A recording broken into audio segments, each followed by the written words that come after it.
हम प्रार्थना में जाएंगे, अपने शीश को झुकाएंगे, परमेश्वर से सहायता मांगेंगे। स्तुति स्तुति स्तुति, धन्यवाद धन्यवाद धन्यवाद करते हुए परमेश्वर आपके चरणों के पास आते हैं। परमेश्वर आपसे दया की याचना करते हैं,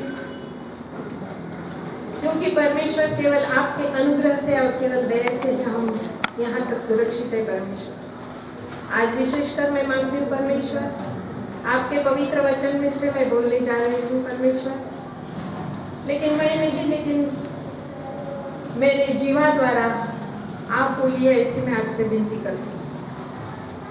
मेरा पूरा कंट्रोल मेरे बुद्धि का, मेरे जीवा का आपके हाथों में देती हूँ परमेश्वर, मुझे सहायता कीजिए। और परमेश्वर आज का जो वचन है वो मेरे लिए और यहाँ पर बैठे वाले हर एक व्यक्ति के लिए आशीष का कारण बन सके, और उस वचन के अनुसार हम चलने वाले बने, ऐसा हो। मेरे पापों की, अपराधों की क्षमा कीजिए परमेश्वर, और मुझ पापी पर दया कीजिए। इस छोटी सी दुआ को उद्धारक यीशु मसीह के नाम से मांगती हूँ, सुनिए और ग्रहण कीजिए, आमीन। अभी अभी हमने शास्त्र भाग पढ़ा है। बहुत सारे लोग का विचार मन में आया होगा कि अरे हम तो उपवास के दिनों में चल रहे हैं और उत्पत्ति पहला अध्याय और वचन कुछ अलग ही पढ़ा गया है। वचन, यह जो वचन है यह इतना सारा नहीं है। वैसे तो हम देखते हैं कि हमारा पवित्र शास्त्र, पवित्र वचन ही पवित्र शास्त्र इस तरह से है कि हर एक वचन जब भी हम पढ़ते हैं हमें उससे अलग अलग बातें सीखने को मिलती है। जब मैं पढ़ रही थी यह वचन हमने कई बार पढ़ा है। हम कहते हैं कि हमें आशीष दी परमेश्वर ने नर नारी को कि फूलों फलों और पृथ्वी में भर जाओ और उसको अपने वश में कर लो, और समुद्र की मछलियाँ तथा आकाश के पक्षियों और पृथ्वी पर रहने वाले सब जंतुओं पर अधिकार रखो। हाँ, यह हम जब वचन पढ़ते हैं तो हमें ऐसा ही लगता है कि परमेश्वर ने मनुष्य जाति को, नर और नारी को अपने स्वरूप में बनाया विशेष रूप से। अगर हमें सभी पता है, जहाँ हम यहाँ पर बैठे वाले हैं, हम जानते हैं, और उत्पत्ति का जो है पहला भाग जो किस तरह से सृष्टि बनाई परमेश्वर ने, हम सभी को पता है। जो संडे स्कूल से बच्चों के लिए को भी पता है कि पहले दिन क्या बनाए, दूसरे दिन क्या बनाए, तीसरे दिन क्या बनाए। लेकिन यह सारी बातें परमेश्वर ने किस तरह से बनाई, उसके शब्द द्वारा बनाई। Let there be light and it was light, है ना? इसी तरह से है ना, उसने सिर्फ मुंह से शब्द बोला और प्रकाश हो गया। लेकिन मनुष्य को किस तरह से बनाया, तो उसने अपने खुद के हाथों से बनाया, अपने प्रतिरूप से बनाया, क्योंकि मनुष्य के लिए उसकी बहुत अच्छी सी योजना थी परमेश्वर। सारे जीव जंतु, पशु पक्षी, प्राणी, पेड़ पौधे, इन सारी बातों को परमेश्वर ने बनाया और देखकर कहा कि अच्छा है, इट्स ओके। लेकिन जब मनुष्य को बनाया तो उसने कहा कि बहुत अच्छा है। हाँ, मनुष्य के लिए परमेश्वर की योजना बहुत अच्छी थी, बहुत अच्छी है, बहुत अच्छी थी और बहुत अच्छी रहेगी, क्योंकि परमेश्वर नहीं चाहता कि उसकी जो सृष्टि है, हम किसकी सृष्टि है? परमेश्वर की सृष्टि है। परमेश्वर ने हमें बनाया, सर्वप्रथम नर को बनाया और नर से नारी को उत्पन्न किया, इसलिए उसे नारी कहा जाता है। सभी को पता है, उसमें मैं टाइम वेस्ट नहीं करूंगी। लेकिन हम सब परमेश्वर की सृष्टि है, और परमेश्वर यह चाहता था, जो 28वां वचन है, परमेश्वर ने उनको आशीष दिया और उनसे कहा फूलो फलो और पृथ्वी में भर जाओ और उसको अपने वश में कर लो, और समुद्र की मछलियां तथा आकाश के पक्षियों और पृथ्वी पर रहने वाले सब जंतुओं पर अधिकार रखो। क्या कहा है? फूलो फलो। यह जो आशीष है, अगर हम थोड़े कंसंट्रेशन से 2 या 3 बार उत्पत्ति पढ़ेंगे तो यह वचन पहले आया है और उसके बाद नर और नारी की निर्मित हुई है। तो परमेश्वर की योजना मनुष्य को बनाने के पूर्व ही मनुष्य के लिए थी कि मनुष्य, अब यह जो वचन है, जो आशीर्वाद हमें दिया है, उसका अगर हम लिटरेरी मीनिंग, शाब्दिक अर्थ देखेंगे तो हमें क्या है? हमें भरपूरी सा जीवन जीना है। फूलो फलो यानी क्या? सब बात से आशीषित रहो, है ना। फूलो यानी इस तरह से नहीं फूलना है, फूलो फलो, जो एक कहावत है ना, फूलो फलो, हम बोलते हैं ना भाई, दिन दुगनी रात चौगुनी प्रगति करो, उस तरह से फूलो फलो। अब मेरा एक विशेष यहाँ पर ये है कि फलो यानी किस बात से हमें फलना है।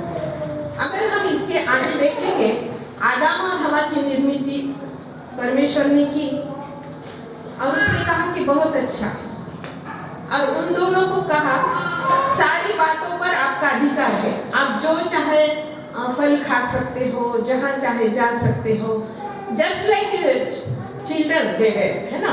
बहुत इनोसेंट थे आदम और हवा दोनों भी। इधर खेती में ये चल, इधर जाना उधर जाना, बगीचा में ये फल तोड़ो, लेकिन परमेश्वर ने आज्ञा दी थी कि भले और बुरे का जो वृक्ष है बीच में, उस फल को मत खाओ। यह एक माइलस्टोन है हमारे पूरे क्रिश्चियनिटी का, हमारे पूरे बाइबल का, कि आज्ञा दी थी जो चाहे लो, सारी वस्तुएं बनाई थी, उसके ऊपर अधिकार लो। इसलिए तो परमेश्वर ने कहा था कि फूलो फलो और सारी पृथ्वी पर अधिकार करो, लेकिन नहीं, शैतान ने वहां काम किया। हम देखते हैं शैतान उस समय भी था, शैतान आज भी है। वह नहीं चाहता कि परमेश्वर की योजना पूरी हो, वह हमें परमेश्वर से दूर दूर लेने के लिए बहुत प्रयास करता है। उस समय भी उसने प्रयास किया, और हम कहते हैं कि हवा को उसने बहकाया। ठीक है, हवा कमजोर होगी, उसने वो शैतान के इसमें आकर वो फल खाया, और आगे क्या हो गया, हम परमेश्वर की महिमा से वंचित हो गए, है ना, परमेश्वर की महिमा से वंचित हो गए।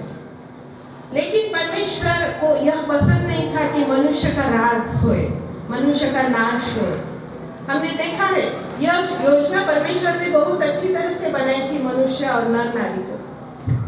फिर हम देखते हैं कि परमेश्वर ने देखा कि यह जो मनुष्य मैंने अपने स्वरूप में बनाया था, मेरे क्या क्या प्लान थे इस मनुष्य के लिए। मैंने इन्हें बहुत आशीष दिया था कि फूलो फलो और पृथ्वी पर भर जाओ, लेकिन इस मनुष्य का नाश हो गया, और फिर से उसे योजना बनानी पड़ी, और उसने अपना इकलौता पुत्र यीशु मसीह को मनुष्य रूप धारण करके इस धरती पर भेजा है।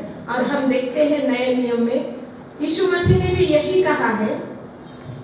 अब हम देखेंगे कि उत्पत्ति 28 में जो कहा है कि फूलो और फलो, तो हम देखते हैं परमेश्वर हमें किस फल की अपेक्षा करता है। परमेश्वर हमें किस फल की अपेक्षा करता है। अभी फल अगर हम देखेंगे तो फल कहाँ आते हैं, पेड़ों पर आते हैं, है ना। आम का पेड़ है तो उसे क्या आएगा, आम ही आएंगे। चीकू का पेड़ है तो चीकू आएगा, इस तरह से।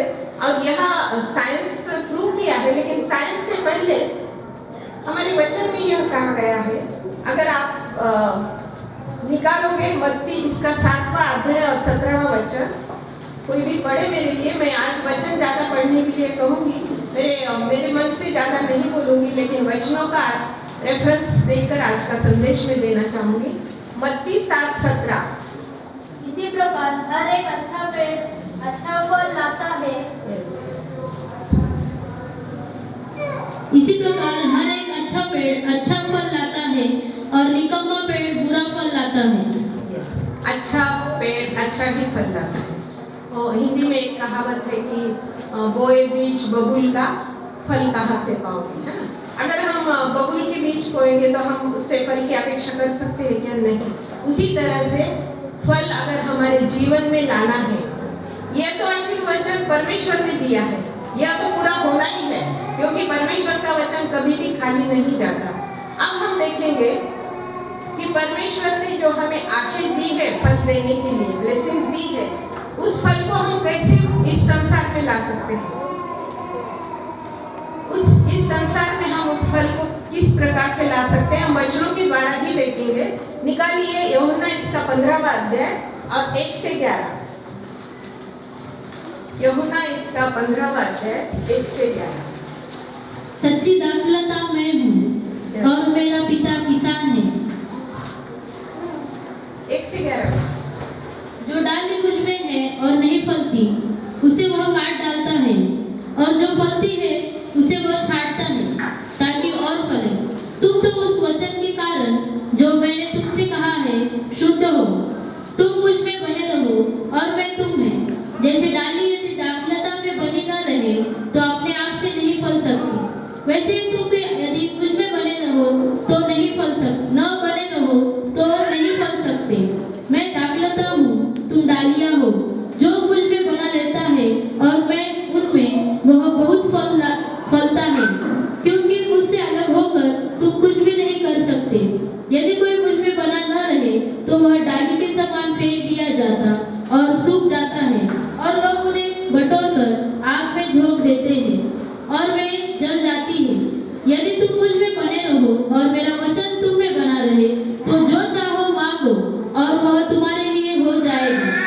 मेरे पिता की महिमा इसी से होती है कि तुम बहुत सा फल लाओ, तब ही तुम मेरे चेले ठहरोगे। जैसे पिता ने मुझसे प्रेम रखा वैसा ही मैंने तुमसे प्रेम रखा। मेरे प्रेम में बने रहो। यदि तुम मेरी आज्ञाओं को मानोगे तो मेरे प्रेम में बने रहोगे, जैसा कि मैंने अपने पिता की आज्ञा को माना है और उसके प्रेम में बना रहता हूँ। मैंने ये बातें तुमसे इसलिए कही है कि मेरा आनंद तुम में बना रहे और तुम्हारा आनंद पूरा हो जाए। Yes, thank you Jesus. Clear cut दिया है कि हम फल किस तरह से ला सकते हैं। अगर हम बॉटनिकली भी देखेंगे तो जो डाली पेड़ पर है अच्छी तरह से उसमें है तो वही डाली में फल आएंगे।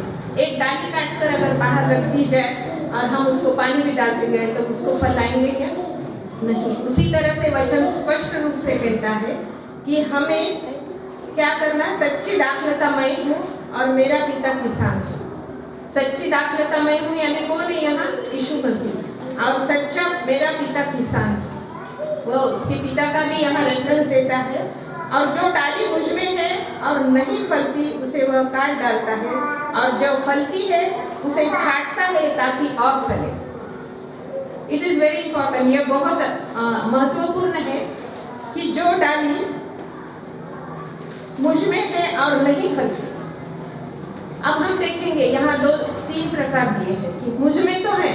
हम तो बोलते हैं कि हम क्राइस्ट को मानते हैं, यीशु क्रिस्ट को मानते हैं, हम हर संडे चर्च को जाते हैं, बाइबल भी पढ़ते हैं, प्रार्थना भी करते हैं, लेकिन हमारे जीवन से अगर फल नहीं दिखता है तो इट्स ऑफ नो यूज। अगर इसका कोई भी फायदा नहीं है, क्योंकि वचन स्पष्ट रूप से कहता है जो डाली मुझ में है और नहीं फलती उसे काट डालता है, और जो फलती है उसे छांटता। काटना और छांटना ये 2 अलग अलग बातें हैं। काटना यानी पूरी तरह से काटना, और छांटना यानी अब जिसके घर में पेड़ है या खेती बाड़ी है उसे पता है कि जब काटते हैं ऊपर के पेड़ तो उसमें और अच्छी तरह से हरा भरा होता है वो पेड़ और अच्छे फल देता है ना। तो परमेश्वर हमें छांटता भी है क्योंकि हम अच्छे फल लाने लगते हैं। छांट किस तरह से छांटता है हमने देखे हैं, कई उदाहरण हमारे जीवन में भी हमने देखे हैं।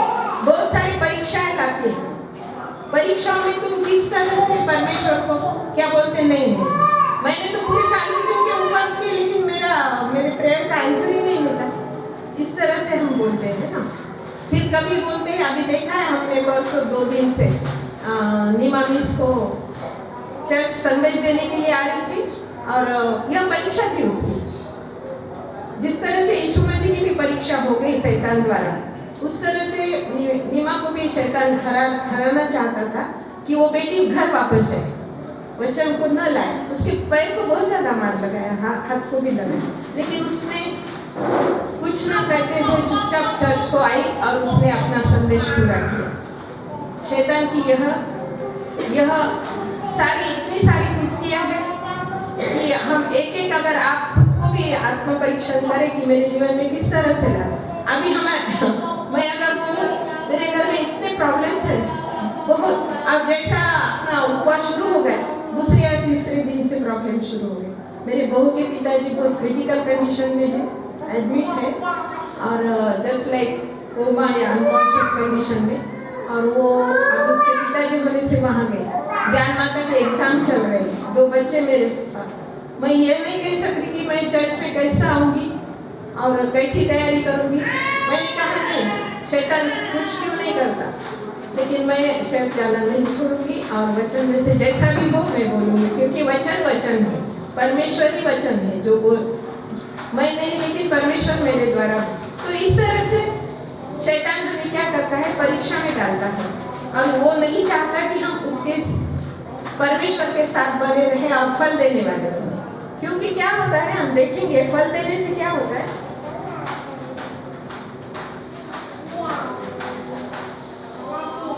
फल देने से क्या होगा कि परमेश्वर की हमारे द्वारा किसकी प्रशंसा होगी, हम अगर फल देने वाले बने। अब हमें देखना है, आप कहें कि किसमें कौन सा फल देना है ना? पेड़ तो जैसा जो जाति का पेड़ है, जैसा आम का पेड़ है आम ही देगा, है ना? जो अनार का पेड़ है अनार ही देगा। तो हम किसकी सृष्टि है? परमेश्वर की सृष्टि है। तो हमें कौन से फल लाने हैं? हमें आत्मिक फल लाने हैं, परमेश्वर से जो मिले वाले आत्मिक फल लाने वाले हैं, और वो हम देखेंगे गलतियों 5:22 में। निकालिए प्लीज, गलतियों 5:22, आत्मा से फल जो है आत्मिक फल।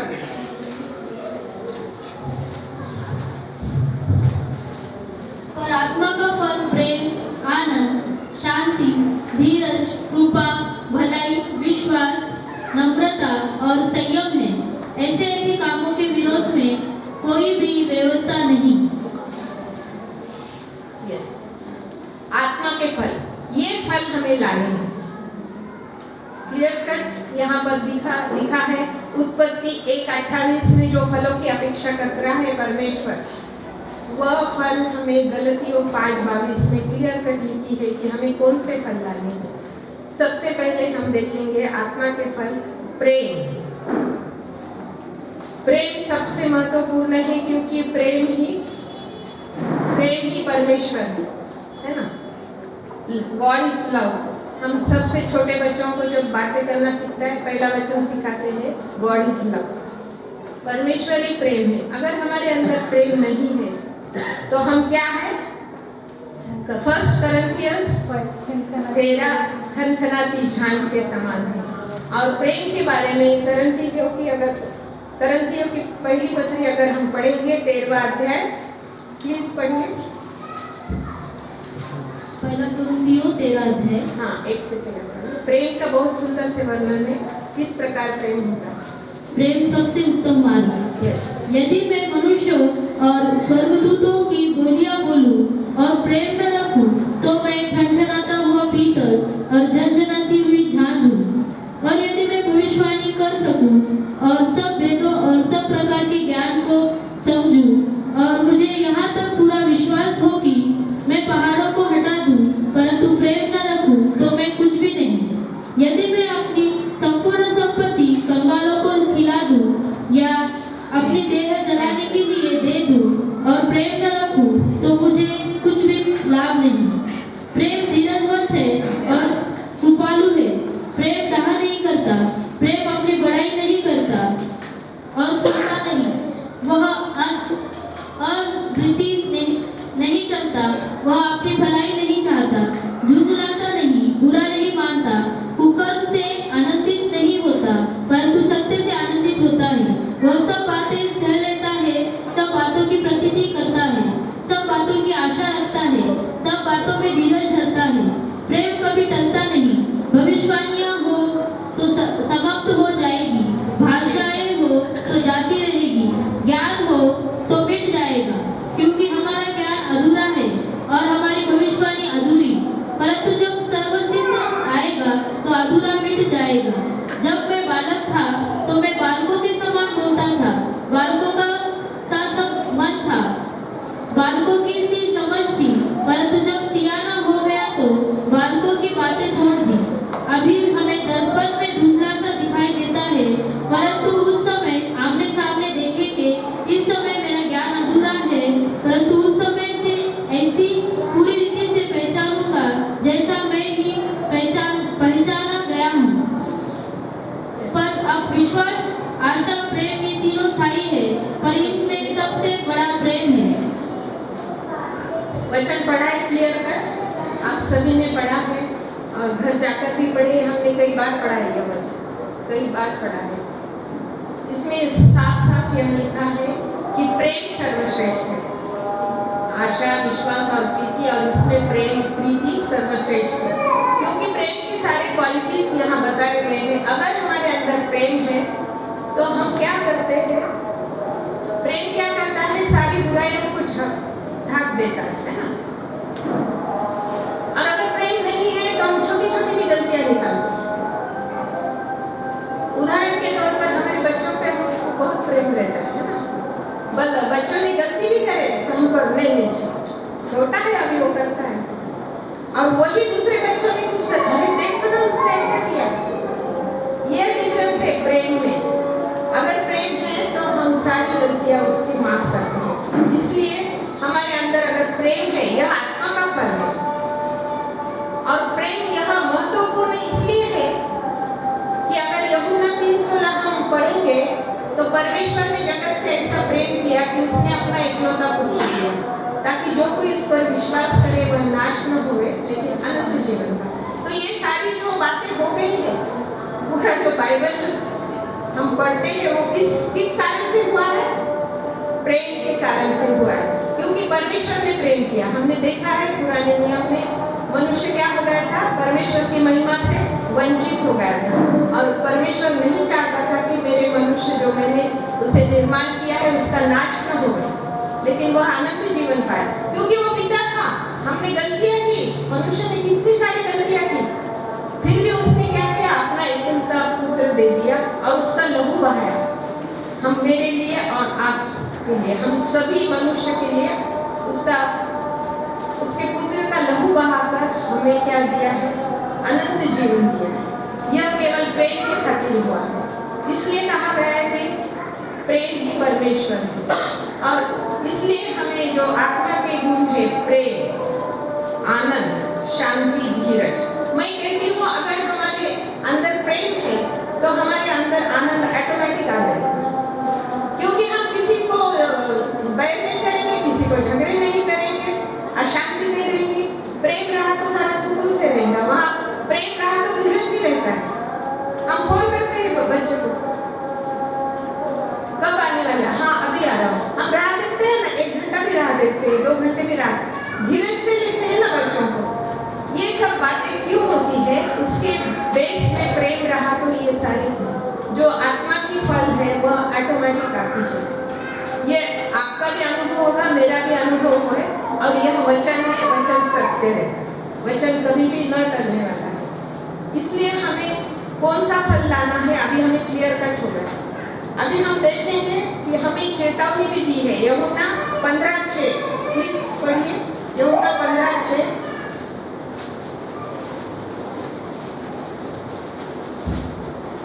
यदि कोई मुझ में बना न रहे तो वह डाली के समान फेंक दिया जाता और सूख जाता है, और लोग उन्हें बटोरकर आग में झोंक देते हैं और वे जल जाती है।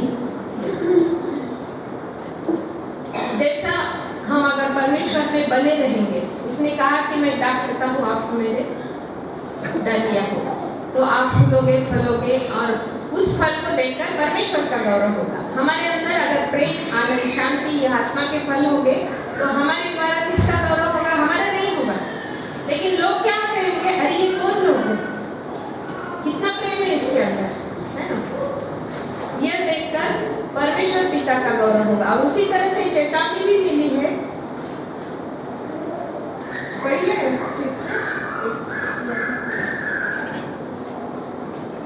15:7। यदि कोई मुझ में बना न रहे, यदि कोई मुझ में बना न रहे तो वह डाली के समान फेंक दिया जाता और सूख जाता, और लोग उन्हें बटोरकर आग में झोंक देते। अगर हम नहीं बने रहते परमेश्वर में, पिता में, उस दाखलता में, तो यहाँ पर उसका रिजल्ट क्लियर कट है कि उसको क्या करेंगे? वह पहले तो सूख जाएंगे, यानी हम किसी काम के नहीं रहेंगे। सूख जाएंगे यानी किसी काम के नहीं रहेंगे। हम भले ही मसीह परिवार में पैदा हुए, मसीह संगति में रहते हैं, लेकिन यह फल हमारे जीवन से देखना बहुत बहुत बहुत इम्पोर्टेंट है, क्योंकि परमेश्वर ने आशीष दी है उत्पत्ति में। मनुष्य की निर्मित से पहले हमें यह आशीर्वचन दिया है कि फूलो फलो और पृथ्वी में भर जाओ। पृथ्वी में भर जाओ यानी क्वांटिटी वाइज भी भरना है और क्वालिटी वाइज भी भरना है, क्वालिटी से ज़्यादा भरना है। अभी हमने परसों किसी वक्ता से सुना है कि हम 2.5 है क्रिश्चियन लोग, इसका कारण भी उन्होंने बताया। लेकिन हमें अगर यह सारी बातें हैं 2.5 भी रहने दो, लेकिन अगर हम सारी वचन को फॉलो करते हैं तो निश्चय ही इस देश को सुसमाचार मिलने में कोई दिक्कत नहीं होगी। लेकिन शर्त यह है कि हम उस डाली में बने रहना है हमें, नहीं तो हम सूख जाएंगे। उसके बगैर हम कुछ नहीं कर सकते। और यहाँ क्लियर कट लिखा है कि अगर जो डाली मुझ में नहीं बनी रहेगी उसे बटोर कर क्या किया जाएगा, आग में झोंका जाएगा। आग ये किसका प्रतीक है, नाश है ना, आग से नाश ही होता है। यहाँ बताया गया है कि वहाँ आग में झोंके जाएंगे। अभी हम पढ़ेंगे यूहन्ना 15:1-11 हमने पढ़ा है, चेतावनी भी हमने देखी है। अब यूहन्ना 15:7 और 8 में पढ़ती हूँ। यदि तुम अगर हम बने रहते हैं तो हम क्या देखते हैं, यदि तुम मुझ में बने रहो और मेरा वचन तुम में बना रहे तो जो चाहो मांगो वह तुम्हारे लिए हो जाएगा। मिला हमको आंसर कि हमारे प्रार्थना का आंसर क्यों नहीं मिलता है। मैं कहती हूँ लोग बहुत सारे बोलते हैं मैंने 40 दिन ऊपर, ठीक है आप कुछ एक एम रख के, एक फोटो रख के, आपका जो प्रॉब्लम है वो सामने रख के 40 दिन उपवास करते हो।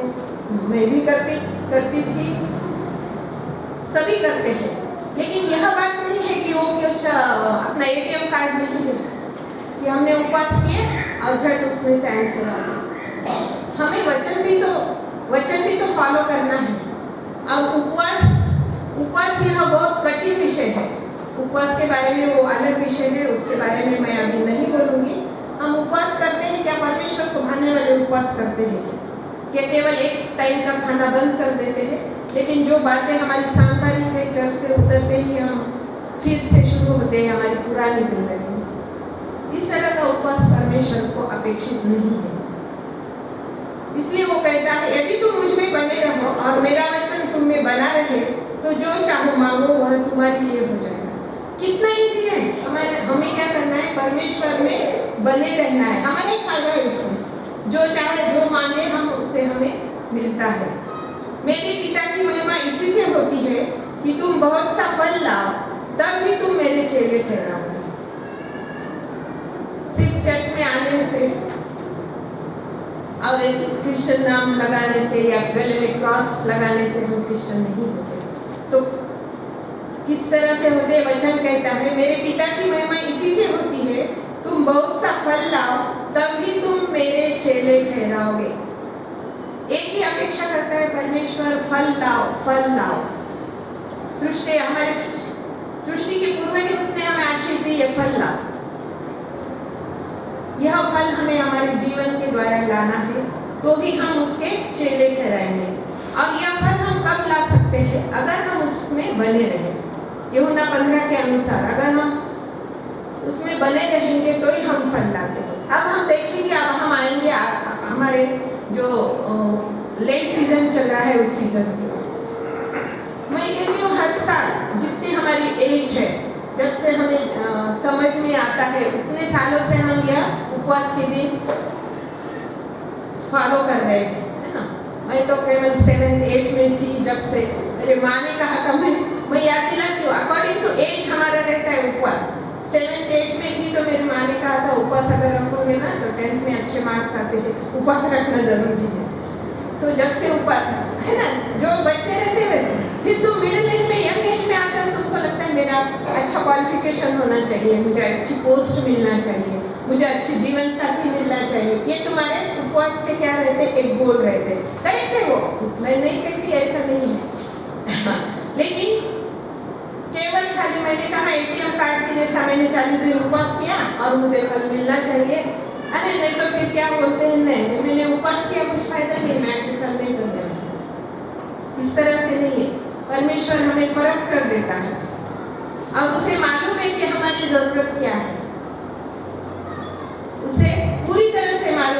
हमारी जरूरत क्या है और वह उचित समय पर बिल्कुल देने वाला है। ये जो दिन है 40 डेज लेट सीजन में, ये मार्च और अप्रैल में आते हैं, है ना। इसे लैटिन में लेंटन शब्द से लिया गया है, LANTRN ऐसा इसका स्पेलिंग है। उसका शॉर्टकट होके लेंट ऐसा हम कहते हैं। इसका मीनिंग है स्प्रिंग सीजन। स्प्रिंग सीजन अभी चल रहा है, आपने देखे होंगे जिसके घर में पेड़ वगैरह है, पूरे पत्तियां क्या हो रही है अभी, जो पीली पत्तियां होकर झड़ जा रही है ना। ये नेचर है, परमेश्वर ने बनाया वाला नेचर है, उसको कोई किसी के बोलने की जरूरत नहीं, वो खुद ब खुद वो नेचर रूल्स फॉलो करता है। जो बगैर काम की पत्तियां है वो झड़ जाती है। मनुष्य एक ऐसा हठीला प्राणी है, वो नहीं सुनता है, बहुत हठीला, बहुत जिद्दी है। कितने भी वचन पढ़ो, पूरी जिंदगी जाती है हमारी, लेकिन हम परमेश्वर का वचन को उतना सीरियसली नहीं लेते। लेट सीजन को एक चलो रूटीन आता है, चलो रोज चर्च में जाना है, लेकिन मैं कहूँगी यह लेट सीजन जो है उस स्प्रिंग सीजन के समान है। हमारे अंदर जो भी कमी घटिया है, हमें यह फल लाने से, परमेश्वर के वचन में बढ़ने से जो बाधाएं आती है, गलतियों 5 में ही कहा है कि हमारे देह के फल क्या क्या है ना। बहुत क्लियर कर दिया है गलतियों 5 में कि हमें किस बात से हम परमेश्वर से दूर जाते हैं। तो यह हमारे सेल्फ असेसमेंट की दिन है। मार्च अप्रैल में, अब मैं टीचर होने से फिर मेरे अंदर का टीचर बाहर आता है। मार्च अप्रैल में बच्चों की एग्जाम होती है ना। तो एग्जाम में क्या होता है, असेसमेंट बच्चों का, साल भर बच्चों ने क्या पढ़ा वो एग्जाम में लिखते हैं और वो अच्छे मार्क्स लाते हैं। फिर अगर हम देखेंगे अकाउंट्स सेक्शन में, हमारे केशव भाई को अच्छे मालूम है, मार्च एंडिंग में क्या होता है, पूरे मार्च का बैंकों में पूरे लेखा जोखा होता है। साल भर में कितना इनकम है, कितना डेबिट है, कितना क्रेडिट है, उसका पूरा लेखा जोखा मार्च अप्रैल में होता है। होता है ना, क्या क्या गलतियां हो गई, क्या क्या हो गया, पूरा महीना जाता है। अभी आप देखो बैंक वाले या इनकम टैक्स वाले वो बोलते हैं नहीं नहीं अभी मार्च अप्रैल नको, हमारा ईयर एंडिंग चल रहा है, हमारा असेसमेंट के काम चल रहे हैं। और हमें भी जो गवर्नमेंट जॉब पर है, हमें क्या करना पड़ता है, हमारे फाइल रिटर्न करने पड़ते हैं, फॉर्म भरने पड़ते हैं, हमारे इनकम की, ये सारी बातें होती है। उसी तरह से अगर हम ले कि यहाँ 40 डेज का पीरियड जो है हमारी सेल्फ असेसमेंट के लिए है। फिर से टीचर के लैंग्वेज में बोलूँगी, एक क्वेश्चन आता है हमें, ऑड मैन आउट आता है ना, ऑड मैन आउट करो, तो हमारे अंदर कौन सा ऑड मैन है, ये जो आत्मा के फल है इसमें से कौन सा ऑड है, उसे एक एक आउट करते जाऊँ इस 40 दिन में, खुद से नहीं लेकिन वचन के द्वारा। एक मेरे अंदर बहुत जलस है बाबा, नको उसके पास बहुत सारे गहने हैं, मेरे पास नहीं। यह अगर मेरे अंदर होगा, जलस की भावना होगी किसी के साथ, यानी ये जरूरी नहीं कि चर्च में किसी के, कभी कभी क्या होता है फैमिली में भी जलस रहता है, इसके पास उसके, मेरे बहन के पास इतना है, मेरे उसके भाभी के पास उतना है, मेरे बहन के पास उतना है। ये जलस लेडीज में रहती है, जेंट्स में भी होते होंगे, लेकिन लेडीज का नाम बहुत इसमें आगे है। मैं ये कहती हूँ, उसके घर में टीवी है बड़ा सा स्मार्ट टीवी, तो हमारे पास भी आना चाहिए स्मार्ट। ठीक है, हमें एम्बिशियस होना चाहिए, नहीं ऐसी बात नहीं, मैं खुद बहुत एम्बिशियस हूँ लेकिन परमेश्वर नहीं चाहता कि हमारे अंदर किसी के बारे में द्वेष रहे, किसी के बारे में बैर रहे। गुस्से के बारे में भी वचन ने कहा है कि तेरा गुस्सा क्या होना है, कब तक रहना है गुस्सा, शाम तक, सूर्यास्त होने तक ही गुस्सा रहना है। लेकिन हम क्या बतनों को भाई मुझे उसका मुंह नहीं देखा, फिर कैसे तुम वचन में रहोगे, वचन ही नहीं फॉलो करते हैं, शाम तक गुस्सा, सूर्यास्त होने तक ही गुस्सा रहो। हम बोलते नहीं नहीं नहीं, मैं उनके घर में आऊंगी, मुझे उनका मुंह ही नहीं देखा। परमेश्वर यह नहीं चाहता। परमेश्वर चाहता है कि हम यह 40 दिनों का इस तरह से अगर यूज करते हैं कि हमारे अंदर जो ऑड मैन है, जो अच्छी बातें नहीं है, हम देखेंगे गलतियों 5 में जो दैविक बातें बोली गई है। एक मूर्ति पूजा अनेक प्रकार की है, इसके बारे में हम सब जानते हैं।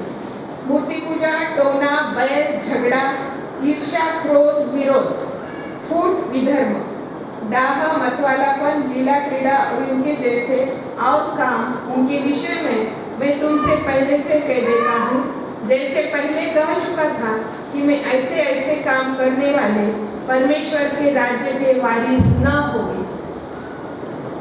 साफ साफ वचन कहता है कि अगर ये बातें हमारे अंदर है तो हम परमेश्वर के राज्य के वारिस नहीं होंगे। हम सुनते आ रहे हैं कितने सारे संदेश कि हमारा अंतिम गोल क्या है, हमारा अल्टीमेट गोल क्या है कि हमें सार्वकालिक जीवन पाना है ना, परमेश्वर के राज्य में जाना है। अब यह सारी बातें अगर हमारे बीच में है, हमें रुकावट लाती है, तो हमें यह अच्छा मौका है, मैं कहती हूँ, और हमें यह असेसमेंट किसी को नहीं बताना है, हमारा खुद असेसमेंट, सेल्फ असेसमेंट करना है। परमेश्वर उसका रिटर्न फाइल करते जाएगा कि हाँ चलो एक ऑड मैन आउट हो गया इसमें से। मेरे अंदर क्या है, बैर है किसी के बारे में, मेरे अंदर झगड़ा है, निकालो। पहले हफ्ते में उपवास करके निकाल लीजिए, बैर निकालो, झगड़ा निकालो। इस तरह से अगर हम एक बात जो हमें परमेश्वर के निकट जाने के लिए बाधाएं ठहरती है, वो अगर हम हमसे दूर करें तो हम कहेंगे कि सच्ची में आने वाला यह उत्तम शुक्रवार है, गुड फ्राइडे है।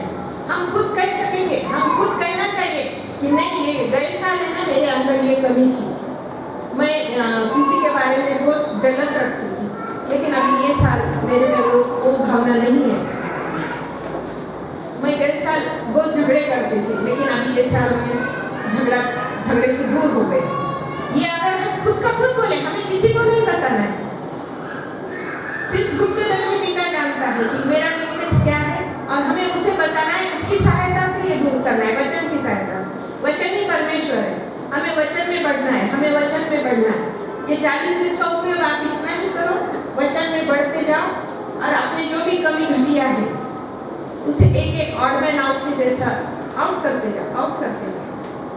देखिए फिर किस तरह से आपको प्रेम मिलेगा, आपको आनंद मिलेगा, आपको शांति मिलेगी, आप धीरजवंत होंगे, पेशेंस। अभी हम देखेंगे यंग जनरेशन में बहुत पेशेंस कम दिखते हैं हमें, पता नहीं ऐसा क्यों है, लेकिन कंपैरेटिवली ओल्ड एज यंग बच्चे क्या है, थोड़ा सा ये हो गया कि एकदम गुस्से में आते हैं, चलो हम नहीं करेंगे, फिर एक दूसरे के ऊपर एकदम गुस्से में आ गए हैं। ऐसा नहीं, हमारे अंदर संयम रहना चाहिए, पेशेंस रहने चाहिए। हमारे संयम का उदाहरण हमारी आंखों के सामने है, यीशु मसीह कितने पेशेंस थे। शैतान ने क्या किया, उसे कहा तू परमेश्वर का पुत्र है, बना इस पत्थर से रोटी।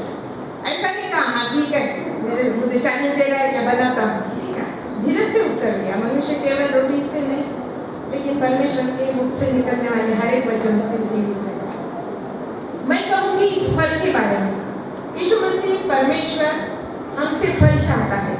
हम देखते हैं अंजीर के पेड़ का उदाहरण, क्या यह बायोलॉजिकल या फिजिकल खाने का फल की अपेक्षा करता है क्या? आत्मिक फल की अपेक्षा करता है, क्योंकि यीशु मसीह ने स्वयं कहा है, उस अंजीर के पेड़ के पास गया, हरा भरा तो था वह अंजीर का पेड़, और अपेक्षा करता था कि उस पेड़ से उसे फल मिले, लेकिन नजदीक जाकर देखा इतना सुंदर फल है, पेड़ है वहाँ, लेकिन एक भी फल नहीं है। तो वह वहाँ से निकल जाता है और उसे कहता है कि इसके आगे तुम्हारे में कभी भी फल नहीं। इस तरह से हमारा भी जीवन बहुत सुंदर है, बहुत अच्छी तरह से दिखता है आउटर एज से, लेकिन अंदर हमारे क्या क्या चलते हैं ये हम ही जानते हैं और परमेश्वर जानता है, इसलिए हम फल नहीं ला सकते हैं। और परमेश्वर हर एक के पास आकर उस अंजीर के पेड़ के समान पूछने वाला है कि आपके पास कौन सा फल है? मेरी बेटी, मेरे बेटा, क्या प्रेम है आपके अंदर, क्या आनंद है आपके अंदर? फिलिपियों 4:4 में स्पष्ट रूप से कहा है कि प्रभु में सर्वदा आनंदित रहो। फिर से कहता हूँ, डबल कहने के बाद उसका इम्पोर्टेंस ज़्यादा बढ़ता है। फिर से कहता हूँ, प्रभु में आनंदित रहो, शांति से रहो। मैं कहती हूँ कि सारे बातों का एक ही सोल्यूशन है, प्रेम अगर रहा तो ये सारी बातें हमारे अंदर ऑटोमेटिक आती हैं। इसलिए भाइयों और बहनों, इन 40 दिनों में अगर हम बढ़ते हैं आगे, तो हमारे अंदर जो ये बातें हैं जो हमें परमेश्वर से दूर लेकर जाती है, उसे एक एक करके आप वचन के द्वारा उसे हमारे जीवन से आउट कीजिए, ताकि हम कह सकें कि हाँ, यह 40 दिन है ना, मेरे लिए बहुत फलवंत हो गए और मैं यह फल, हमारा फल देखकर किसे गौरव मिलेगा? परमेश्वर पिता को गौरव मिलेगा। इस तरह से अगर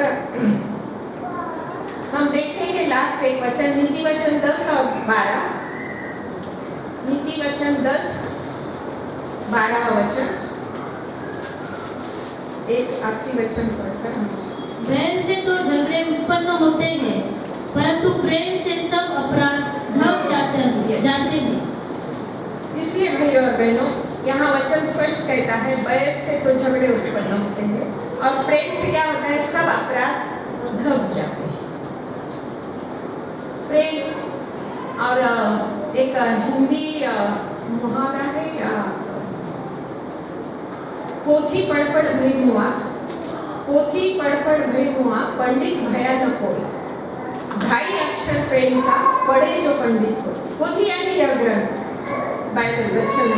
अगर हम रोज बाइबल पढ़ते हैं, प्रेम के जैसा सवेरे उठे नहीं बाइबल पढ़ता है, लेकिन उससे प्रेम को ही फॉलो नहीं करते हैं, क्योंकि प्रेम परमेश्वर है, तो हम किस काम के नहीं है। लेकिन प्रेम कितने अक्षर से बना है? 2.5, प, म और आधा र, है ना? 2.5 अक्षर ही है। ये 2.5 अक्षर को अगर हम फॉलो करें तो हर बात इजी है, क्योंकि प्रेम ही परमेश्वर है। हमारे अंदर प्रेम दिखना चाहिए, आनंद दिखना चाहिए। जो गलतियाँ 5:22 में वो फल दिखे हैं, हम खुद का सेल्फ असेसमेंट करें, बैंक के जैसा या हमारे बच्चों के एग्जाम्स होती है वैसा ऑड मैन आउट करते जाइए और देखिए कितना आनंद आपको मिलेगा। मैं फिर से परमेश्वर को धन्यवाद देना चाहूँगी। आइए हम दुआ करेंगे। पवित्र पवित्र पवित्र परमेश्वर, आपके नाम को धन्यवाद देती हूँ, आपका नाम ऊंचा करती हूँ परमेश्वर। आपने मुझे सहायता की, आपने मुझे यहाँ खड़ा किया परमेश्वर, और मेरे मुख के द्वारा आपके वचन बोलने की यह मौका मेरे जीवन में दिया। अगर मैं गलती से कुछ बोल गई हूँ परमेश्वर, तो मुझे माफ कीजिए, लेकिन मेरा पूरा विश्वास है परमेश्वर, मेरे द्वारा आपकी इस वचन को हम सबके लिए बोलेंगे परमेश्वर। इस वचन को हम केवल बोलने वाले और सुनने वाले न बनते हुए इस वचन को हम फॉलो करें, और परमेश्वर सच्ची रीति से हम आपकी दाखलता बने और आपके वचन के अनुसार फल लाने वाले बने, ताकि हमारे जीवन से पिता का गौरव हो सके। ऐसी आत्मा, ऐसी सदांतकरण हम सब भाई बहनों को दीजिए। इस छोटी सी दुआ को उद्धारक यीशु मसीह के नाम से मांगती हूँ, सुनिए और ग्रहण कीजिए।